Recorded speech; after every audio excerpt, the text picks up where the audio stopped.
देखिए sir, dynamics of rigid body syllabus है हमारा, उसमें जो फर्स्ट यूनिट है वो है फर्स्ट यूनिट का जो पहला टॉपिक है आपका डी'एलेम्बर्ट प्रिंसिपल है। तो ये जो पहला ही चैप्टर जो आपका है डी'एलेम्बर्ट प्रिंसिपल, इससे रिलेटेड पहले तो ये थ्योरम का प्रूफ हम देखेंगे, डी'एलेम्बर्ट प्रिंसिपल कहते किसे हैं, फिर उससे रिलेटेड कुछ डेरिवेशन और जो क्वेश्चन है उन क्वेश्चंस को हम सॉल्व करेंगे इसमें, ठीक है। तो सबसे पहले देखिए, डी'एलेम्बर्ट प्रिंसिपल पढ़ने से पहले मैं कुछ बेसिक चीज़ें आपको बताता हूँ। मान लेते हैं m मास का पार्टिकल है कोई, किसी समय t पे जब वो मूविंग पार्टिकल है, उसके कोऑर्डिनेट x, y, z है, ठीक है। तो जो फोर्स लग रहा है उस फोर्स के कंपोनेंट हमने मान लिए, फोर्स को p से रिप्रेजेंट कर देता हूँ। एक्चुअली न्यूटन सेकंड लॉ कहता है ma=f कहता है ना, F=ma, मैंने p लिख दिया, p=mf भी रिप्रेजेंट कर सकता हूँ। m तो मास हो गया, f यहाँ पे एक्सेलरेशन को डिनोट कर रहा है। f किसको डिनोट कर रहा है? एक्सेलरेशन को डिनोट कर रहा है। मान लेते हैं जो x, y, z के क्रॉसपॉन्ड जो फोर्स के कंपोनेंट है, यहाँ पे मैं x, y, z ले लेता हूँ। ये capital X, capital Y, capital Z है। पैरेलल एक्सिस के पैरेलल जो 3 एक्सिस होती है ना, उनके पैरेलल फोर्स के कंपोनेंट हैं। तो सर आप जानते हैं x की जो वैल्यू आएगी वो कितनी हो जाएगी? md² x/dt²। This is x, हर जगह पे इसी को यूज करूँगा मैं। y क्या हो जाएगा? m×d² y/dt²। और जो z हो जाएगा मेरे पास m×d² z/dt²। ठीक है, ये x, y, z आ जाएंगे। ये बेसिक चीज़ है।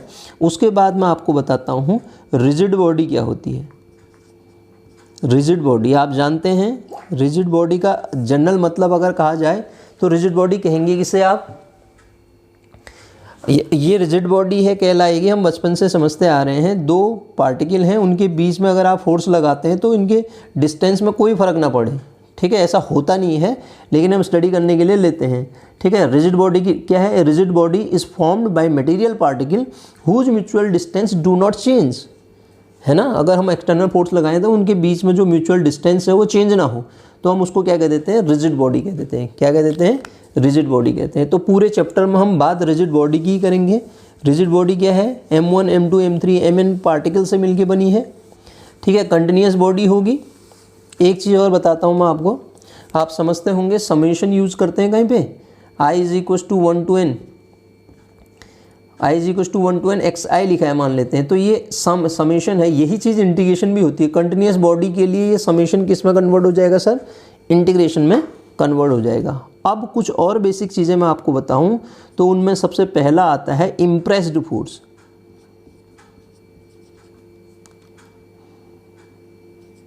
इम्प्रेस्ड फोर्स नाम से ही है इम्प्रेस, जैसे आप नाम से इसको याद कर सकते हैं। इम्प्रेस्ड फोर्स, इम्प्रेस्ड हो गए आप, ठीक है। इम्प्रेस्ड फोर्स कौन कौन से होंगे आपके पास?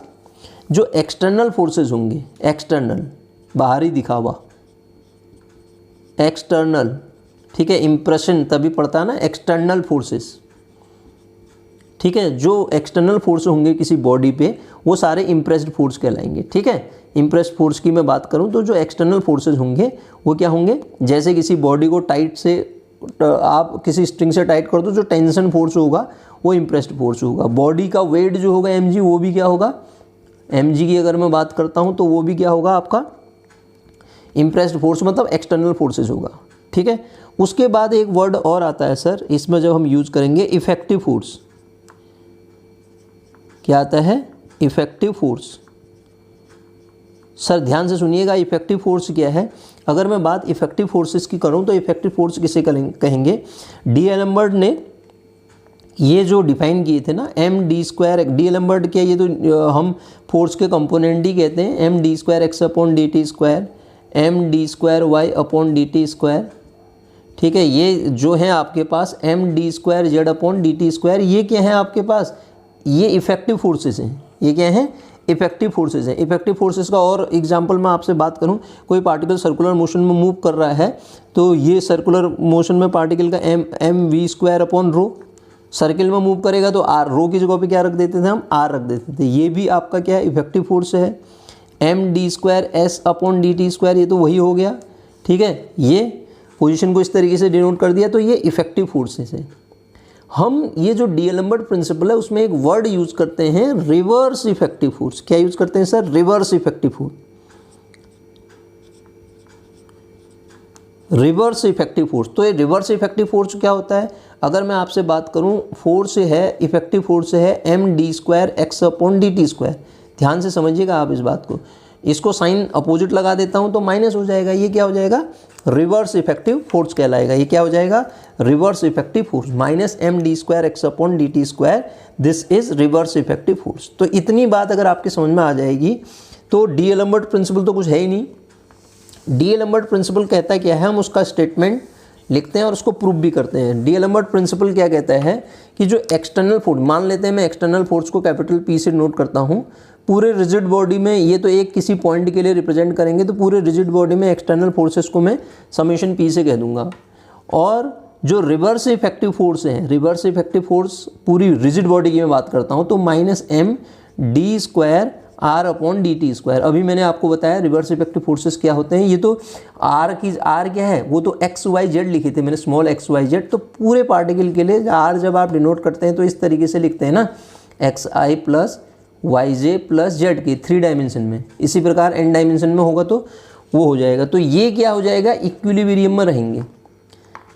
यही है, इतना ही है स्टेटमेंट कि रिवर्स इफेक्टिव फोर्स और एक्सटर्नल फोर्स का सम बराबर 0 ये होगा। ये कहता है डीएलम्बर्ट प्रिंसिपल। अब मैं पहले इसका स्टेटमेंट लिखता हूं, उसके बाद इसके प्रूफ को आपको समझाता हूं। देखिएगा ध्यान से क्या कहता है डीएलम्बर्ट प्रिंसिपल। क्या कहता है स्टेटमेंट समझिएगा आप, ठीक है।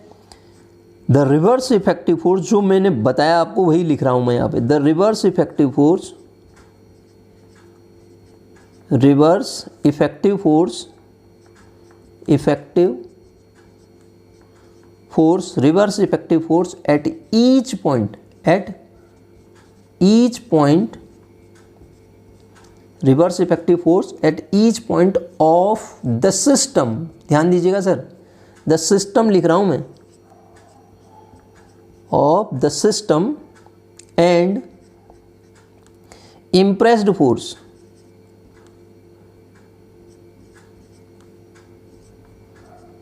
And the impressed force. Impressed मतलब अभी बताया था आपको, इम्प्रेस्ड मतलब एक्सटर्नल फोर्स, एक्सटर्नल बताया था ना। इम्प्रेस्ड मतलब external force, force on the system, on the system, on the system are इन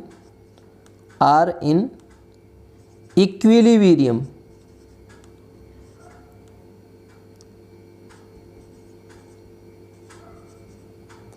ठीक है। इक्विलिब्रियम, ये किस में होंगे? इक्विलिब्रियम में होंगे। ये इक्विलिब्रियम में होंगे। कौन? RIUM होता है ना, इक्विलिब्रियम में होंगे, ठीक है sir. Reverse effective force at each point of the system and impressed मतलब एक्सटर्नल फोर्स इक्विलिब्रियम में होंगे। या मैं कहूँ इन दोनों का सम जो होगा 0 के बराबर होगा। अब देखिएगा सर, मान लेते हैं कोई पार्टिकल, किसी पार्टिकल का एट टाइम t पे पोजीशन वेक्टर r है। पोजीशन वेक्टर की मैं बात कर रहा हूँ, वेक्टर है सर, ध्यान दीजिएगा। मैं जो भी यहाँ पे लिखूंगा अभी वेक्टर फॉर्म में लिखूंगा, ठीक है। ये क्या है? किसी पॉइंट के लिए मैं बात कर रहा हूँ, पोजीशन वेक्टर r है, ठीक। और एक्सटर्नल फोर्स P और इंटरनल फोर्स Q पार्टिकल पे लग रहा है। तो F बराबर ma का अगर मैं यूज करता हूँ तो क्या होगा? md² r/dt² जो होगा सर, वो किसके इक्वल होगा? P + Q के इक्वल होगा। टोटल फोर्स हो गया ये F बराबर ma हो गया। तो यहाँ से क्या मैं इस बात को लिख सकता हूँ? P + Q minus md² r/dt² is equal to 0, equation 1। ये किसके लिए कहा मैंने? कोई पार्टिकल के, एक पार्टिकल की बात करी मैंने, ठीक है। ये क्या है आपके पास? P हो गया एक्सटर्नल फोर्स, Q हो गया इंटरनल फोर्स, और ये दूसरा जो तीसरा मैंने जो लिखा है plus minus of this, minus of m है, हाँ ध्यान दीजिएगा, minus of m this is, ये क्या है? रिवर्स इफेक्टिव फोर्स है। अगर इसको यहाँ लाऊंगा तो फिर बाद में रिवर्स इफेक्टिव फोर्स ही कहूँगा मैं इसको, ठीक है। तो ये फोर्स हैं, ये इक्विलिब्रियम में है। अभी एक पार्टिकल के लिए, 3 पार्टिकल की बात कर रहा हूँ, ध्यान से सुनिएगा। पार्टिकल के लिए ये इक्विलिब्रियम में है। हम पूरी सिस्टम की बात कर रहे हैं तो बहुत सारे पार्टिकल से मिलकर सिस्टम बना हुआ है, तो पूरे सिस्टम के लिए जो फोर्सेज हो जाएंगे ये समेशन P समेशन Q और अगला क्या हो जाएगा summation of minus M d square r upon d t square is equal to 0। तो यहाँ पूरे सिस्टम की अगर मैं बात करूँगा summation of P plus summation of Q plus summation of क्या होगा minus M d square r upon d t square, this is equal to 0। बात समझ में आ रही सर? अब आप देखिए जो किसी बॉडी में जितने भी इंटरनल फोर्सेस की आप बात कर रहे हैं, रिजिड बॉडी है, इंटरनल फोर्सेस जो आपस में इस तरीके से लगते हैं, तो summation of Q is equal to 0 होगा। सम ऑफ इंटरनल फोर्सेस, जितने भी इंटरनल फोर्सेस उनका सम 0 होगा, तभी तो रिजिड बॉडी कहलाएगी ना। तो इंटरनल फोर्सेस का सम सर 0 हो जाएगा। तो समेशन ऑफ Q अगर मेरे पास 0 हुआ सर, तो समेशन Q 0 हुआ, तो अब आप देखिए इसको इसमें रखिए ऊपर इक्वेशन, इसको 2 मान लीजिए। इसमें जब आप रखते हैं तो आपको क्या मिलने वाला है summation of P plus summation of minus M d square r upon d t square, this is equal to 0। ये आपको क्या मिल जाना है, दिस इज इक्वल टू 0। अब आप देख रहे होंगे तो यहाँ से आप पाएंगे कि summation P plus summation minus M d square r upon d t square is equal to 0 मिला। और अभी मैंने आपको बताया था इसी को आप डी-एलम्बर्ट प्रिंसिपल कहते हैं। क्या कहता है डी-एलम्बर्ट प्रिंसिपल?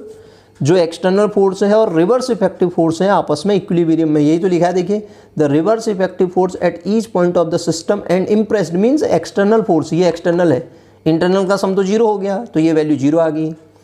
पहले मैंने एक पार्टिकल के लिए बात करी, पूरे सिस्टम के लिए बात कर ली, तो ये हो गया this is the d'Alembert principal.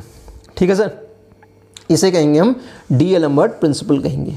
अब अगला एक तो डेरिवेशन ये हो गया, ये आता है एग्जाम में आपके, ठीक है, प्रूव करने के लिए पूछा जाता है आपको, ठीक है।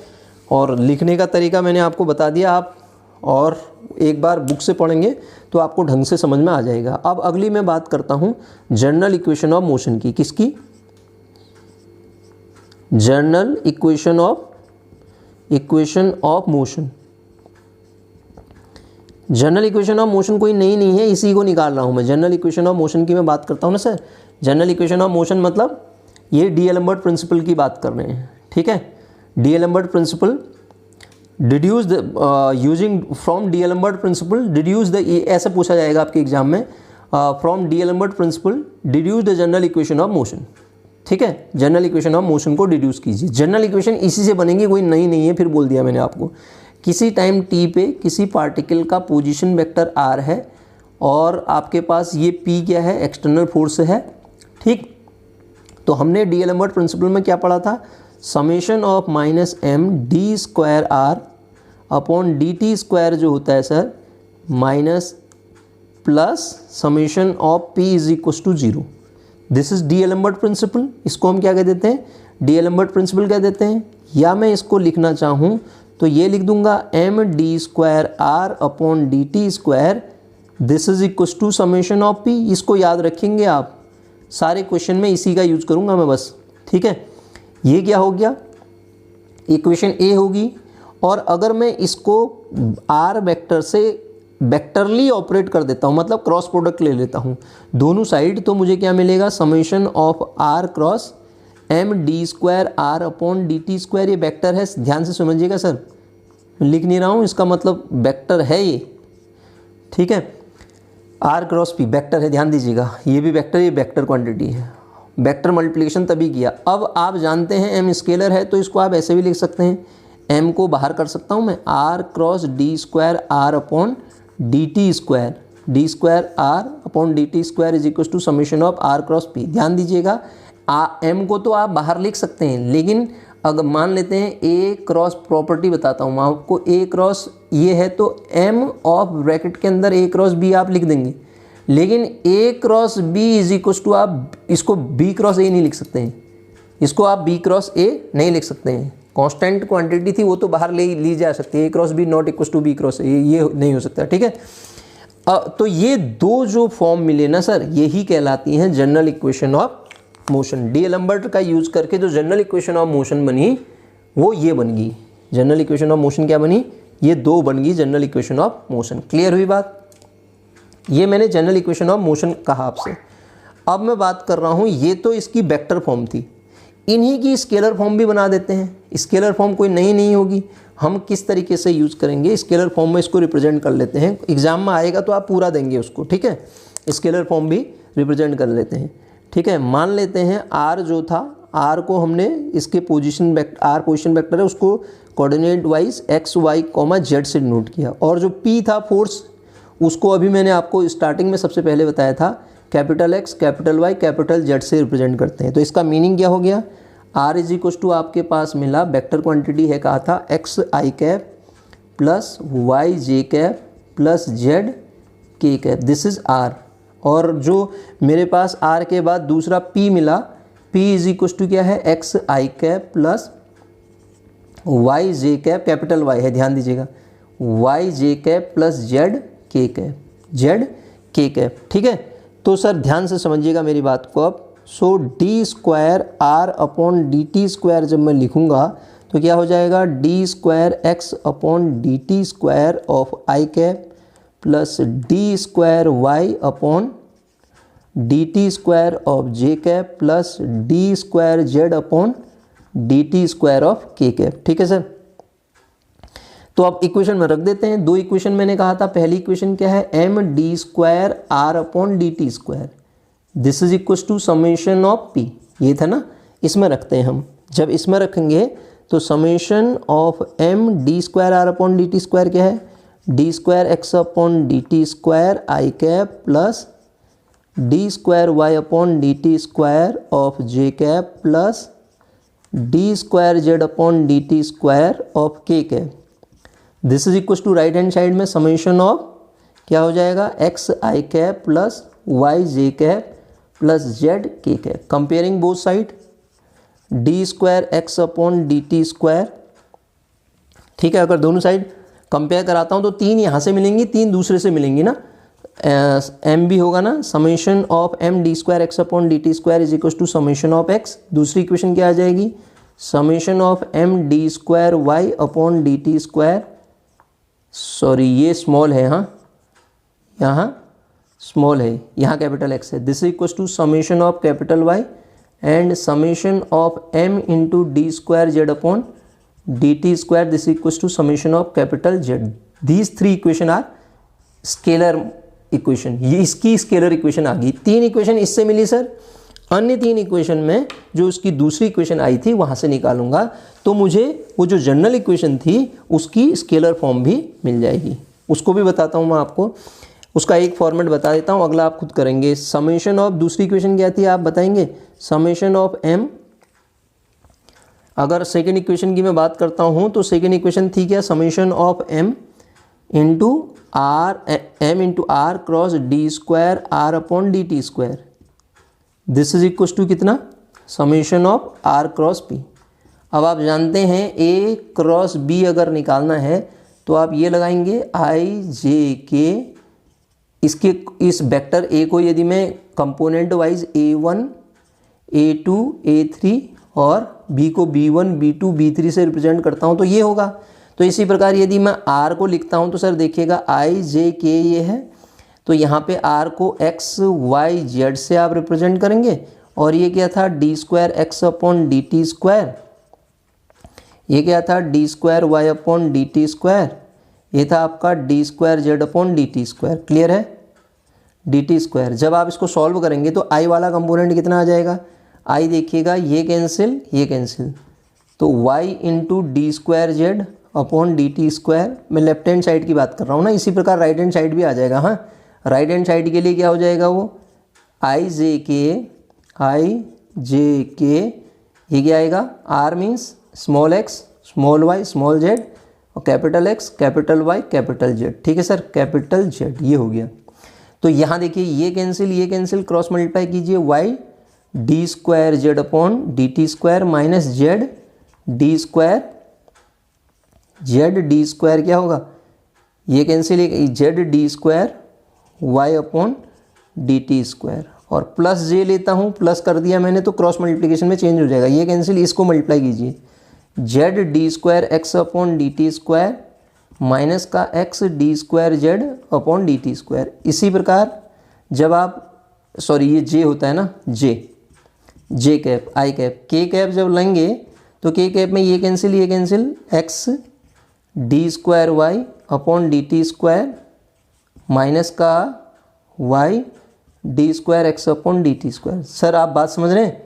तो जब मैं दोनों को लिखूंगा, मैं लिख नहीं रहा हूँ, आप खुद करेंगे, जब दोनों को लिखूंगा लेफ्ट राइट साइड, तो इसको कंपेयर जब मैं कराऊंगा तो यहाँ m भी है देखिए, तो कंपेयर करा के जो पहली इक्वेशन आएगी m इंटू ये लिख दूंगा मैं, देखिए y into d square z upon d t square minus z into d square y upon d t square, और राइट हैंड साइड से क्या मिलेगा, इसी प्रकार वहाँ कैपिटल आ जाएगा। सर ध्यान दीजिएगा, summation of r cross p को जब आप रिप्रेजेंट करेंगे तो y इंटू कैपिटल जेड, यहीं से देख लो आप, ये minus z into capital Y.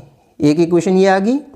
इसी प्रकार अन्य दो इक्वेशन भी आप निकाल सकते हैं। ये आपके पास क्या आ जाएगी, दूसरी इक्वेशन भी निकल के आ जाएगी। दूसरी इक्वेशन का मतलब क्या हुआ, तीन इक्वेशन बनेंगी ना सर इसकी। दूसरी इक्वेशन क्या आएगी फिर आप, दूसरी इक्वेशन तीन पहले निकाली थी हमने, तीन ये बनेंगी। m इंटू लिखा है यहाँ पे देखिएगा, z ये लिखा है, z d square x upon d t square minus x d square z upon d t square is equal to summation of small z capital x minus small x capital z. ठीक है sir, ये आ गया। इसी प्रकार जो तीसरी equation आएगी sir, m into x d square y upon d t square minus y into d square x upon d t square, यही है ना देखिए, is equal to summation of x into capital y minus y into capital x. These three equation are scalar form. तीन ये form इससे निकली, ये equation second थी ना डी एलम्बर्ट की जनरल फॉर्म में, और तीन उससे निकली। तो कंबाइन करके आपके एग्जाम में अगर ये क्वेश्चन आता है तो पूरा देंगे आप इसको, वेक्टर फॉर्म भी देंगे और स्केलर फॉर्म भी देंगे। तो इस तरीके से इसको करेंगे। तो इस लेक्चर में हमने क्या देखा, डी एलम्बर्ट प्रिंसिपल का बेसिक चीज़ सीख ली। ठीक है, इसके बाद अगले लेक्चर में हम देखेंगे motion about moment of inertia. ठीक है, इसी में पहले डेरिवेशन कर लेंगे, फिर इसके बाद इसके हम क्वेश्चंस को सॉल्व करने का कोशिश करेंगे। ठीक है सर।